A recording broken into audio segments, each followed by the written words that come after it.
So about 6 months ago, ChatGPT decided that we were pretty decent lawyers and has been recommending that more and more clients call us. So our call volume dramatically increased, which is it's a very good problem to have.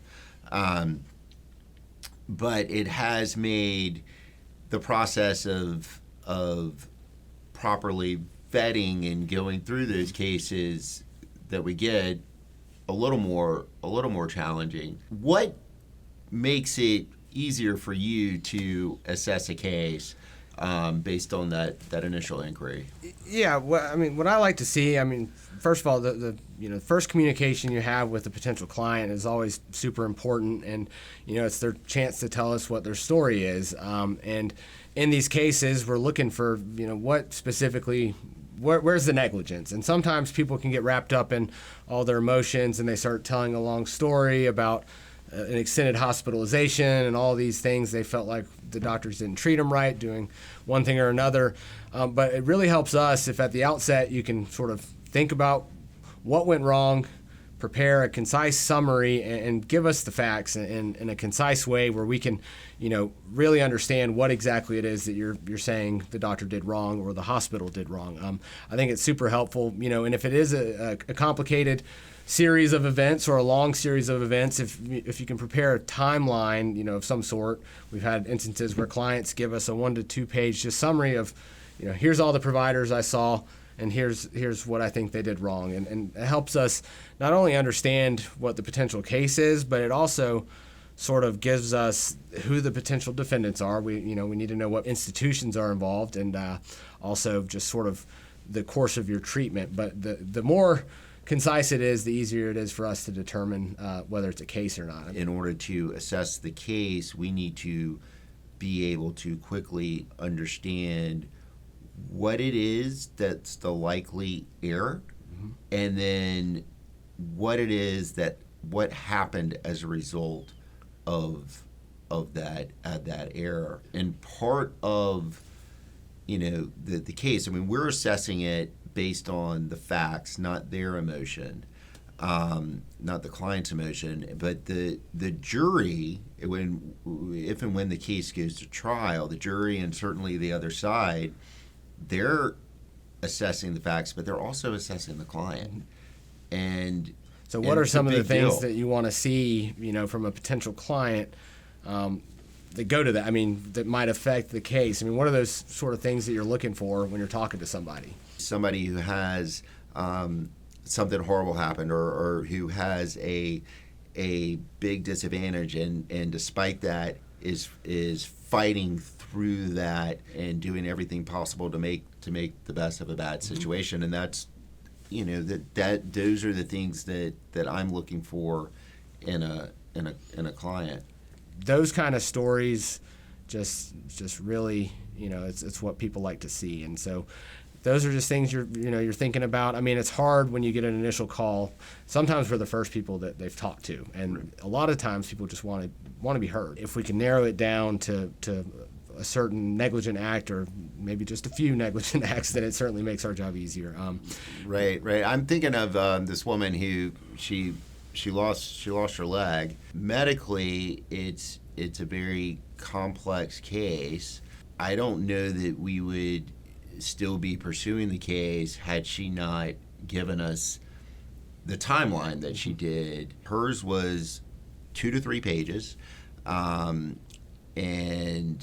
very concise. There are a number of potential errors along the way in her treatment that caused her to look her leg that we're pursuing, and we're motivated to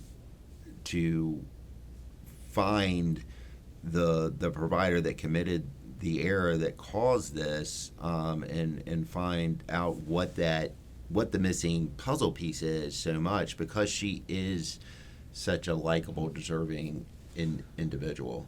Yeah, I think one of the other things that was super helpful, like you said, was she not only did she have a timeline, but she had her records sort of ready to go. And I think just the fact that sometimes when people come to you and they've already got their records or they've already put together a timeline, it just shows a level of effort and interest that not everyone can figure out how to do some of that stuff, but or getting the records and all that. But it definitely helps us see that you're invested in this, because if we're going to be invested in your case, we want you to be as well. Right. So, have you ever had a medical malpractice case that was one call, that's all?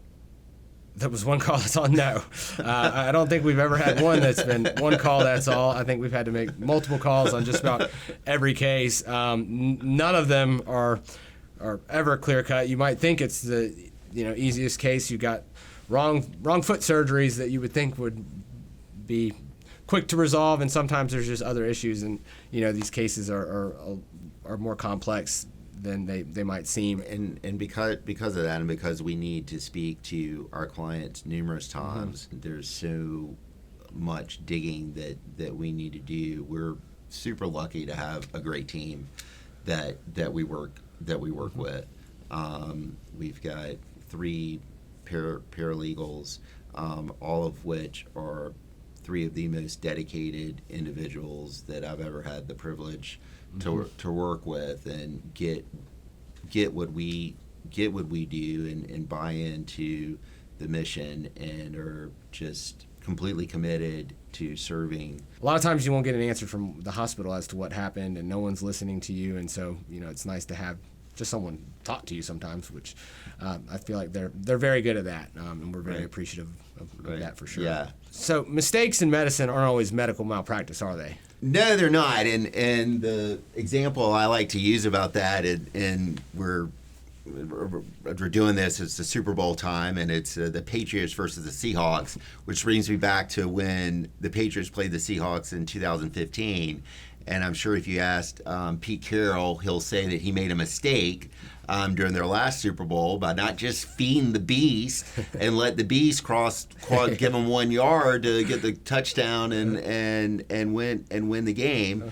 And instead, he made the decision to throw a slant. And the Patriots cornerback read it, stepped in front of the pass, picked it off, and Tom Brady took a knee, and the Patriots won the Super Bowl. Well, if you analogize that to medical malpractice, yes, you could have a great argument that Pete Carroll made a mistake, and if you asked him, he probably would say, yeah, I made a mistake there.